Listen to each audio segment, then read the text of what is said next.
Okay. Well, it really started for me, like you said, back in '78. I used to just come to the parties. You know, I was just in the crowd, and I used to watch them and all the time. But one day I fell in love with a sister, but that's another story. That's right. So That's right. We're not going to get into that right now. But anyway, that's how I got in. That was my angle in. So I figured I wasn't a DJ. I didn't rap, so I had to figure something else out. Anyway, it started turning into a kind of a lucrative business. We were doing pretty good as far as them DJ, and Dave was connected. We had the principal of University City have us do parties and marathons, birthday parties, and one time we did a dance-a-thon up in Radnor. 24 and we were up there like, 24 hours, and we were up there like 2 days. And I remember we were coming back, and we rode past the CEC building on the second floor, and you see the lights flashing up there. And let's go up there, because somebody's doing a party that we were supposed to do, because we were only in one place at one time. And went up there, and it was Disco Doc and Popeye. And it was a little guy that had a little panel with switches on it. It was an open panel with wires hanging out of it. And he hit a light, and 2 lights would come on, then he hit another light, and 3 lights come on, and I was dumbfounded. I was hooked after that. And I always thinking to myself, well, I can make that better. I can do better than that, you know. And that's how it started for me. From that point on, I went to my lab in the basement and started working on stuff. I had mass produced at least 2 light panels. We had circus lights. There was a carnival that was in town. We're not going to talk about the carnival.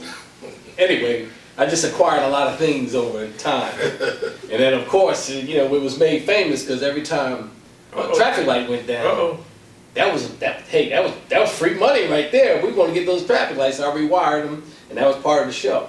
So every time somebody saw a traffic light down, they called us.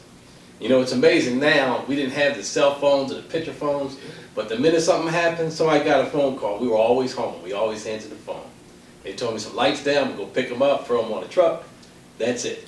So it got bigger and bigger, and then, like he was saying, I made the spaceship out of a baby carrier, a baby stroller. And I put lights on it, and I got that from Parliament Funkadelic. Parliament Funkadelic used to do a funky show with the mothership coming down, and I called mine Seafly's mothership. And it was all for B-Force because, you know, that was my inspiration.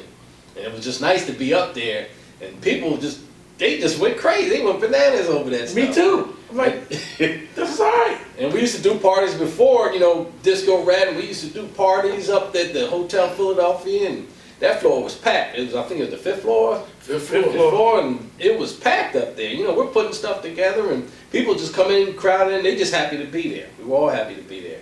But from that point on, I started experimenting with powder. You know, it wasn't no YouTube, so I had to read books and put all that stuff together. So I learned to do all of that basically from my grandfather. You know, and from that, the rest is history. When C-Fly joined the group, I think he competed us because Flash already had the scratching and the handcuffs and the cape and everything. But when C-Fly came, it added a whole new dimension to our group that made people want to either be around us, or every time we be somewhere, they would be right there because they wanted to see what we would do next as far as Flash, because we would always rehearse until the next. We had meetings to discuss what we was going to do, how we was going to do at the next party. We did a lot of parties back in the day for free because Bobby Dance done jerked us so many times. We got used to it. But it wasn't even about the money to us. It was about the attention again when we first started, because we would always go to parks and playgrounds, just play music, and then people come out, we'll play basketball against them. And then when it got nighttime, that's when it's time for the show. And C-Fly came in, and it was a totally different show. So we think that we the one that created shows because when we started getting the dancers, we did a show with Heavy D and the Boys. Was that? Yeah, that was. And 57 a week later, Heavy D and the Boys had dancers. So we knew he got that from us. So we had dancers, we had steppers, Flash come out with the cape, C-Fly blow the bomb, and people were just like, and we tell people, you need to move back because he got bombs. You think they care about that? They want to come closer because they want to see what we gonna do next. And C-Fly still blew the bomb, and people had all this great stuff all inside their shirt, and their face and their hair, but they was happy. When they happy, they was happy. They loved what we was doing, and that's what made us go practice even more and do better, more stuff. And that's why, like I said in the beginning, that all the DJs, Grandmaster Nell, all of them wanted to be around us because even Disco Rat, ever since that we beat Disco Rat at the hotel, me and him became friends like this.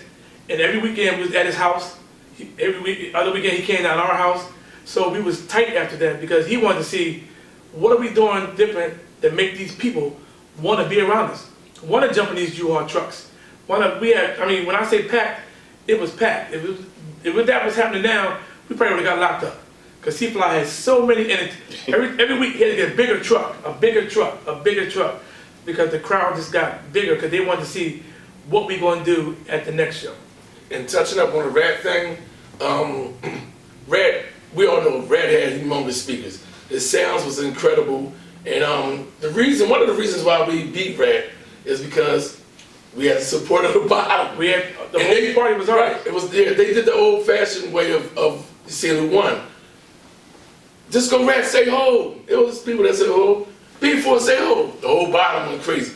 Rat, B-Force, the winner of B-Force, it was 6-foot trophy. Because we had a routine. All the people we had a routine. We had a show, yeah. Yep, and we had everything. We had C-Fly. And C-Fly, you forgot to touch up on that guitar and that helmet. How did that come about? Oh yeah, that was another show when Prince was in town. There was a show I did before while we were still DJing. It was a look-alike thing for Prince. I came in like second place, and I made all this stuff for it. Yep. And I came in second place, and I got a some kind of a award and a certificate to meet Olivia Brown. Remember Olivia Brown? Olivia Brown from Miami Vice. Vice.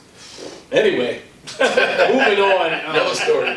Moving on, I made a guitar for the routine, and I said, well, I might as well put lights on it. This was just something that you can do. Because the guy that won, I swear that was Prince. Just, fooling it. This dude looked just like him.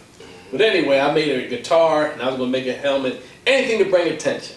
Because I did some strange things with AC power. I did a lot of strange things with it.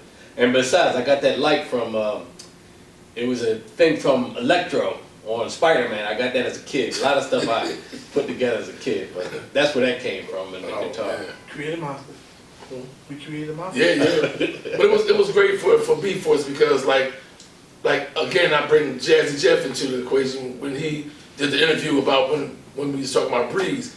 He said the first thing that you noticed about B-Force was a big light show that spelled out their name, B-Force, scaffolds and lights down there and bombs. C-Fly enhanced our show. I mean, no doubt about it. You cannot mention B-Force without mentioning the amazing, I call him Amazing C-Fly. Because he did so many things. I'm like, And we were ahead of our time. People just didn't know what it was from, where it came from, and we just put it together. And in one summer, it went from, who are these guys? Oh, we know who they are, we're going to that party.